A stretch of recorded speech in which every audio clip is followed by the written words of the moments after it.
Welcome to Kenton's videos. Enjoy the video. You start by gathering prerequisites and making the first API call. Obtain your API key, store it securely, and install the Evolution SDK or prepare a curl request. This avoids later auth problems. Once done, pick the model and confirm the base URL and version.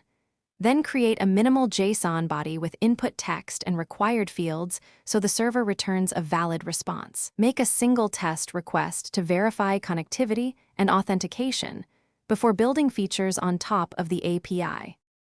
You now focus on designing robust requests and handling streaming.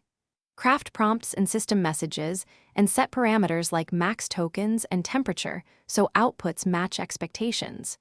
If you need real-time updates, enable streaming and write logic to process chunks incrementally. This keeps the UI responsive. Also implement retry rules and exponential backoff for transient failures, and validate responses to catch malformed JSON or truncated content.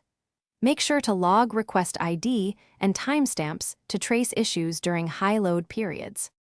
You finish by integrating the API smoothly and preparing for failures. Map API outputs into your app, sanitize any user-supplied content, and apply rate limits to prevent spikes. For security, store keys in a secrets manager, rotate them periodically, and use least privilege policies. When debugging, rely on logs and request ID, reproduce issues with minimal samples, and implement graceful fallbacks like cached answers or simplified prompts. If something goes wrong, check auth, quotas, and the raw streamed payload first as your primary troubleshooting tip. Thanks for watching. Consider subscribing if we helped you.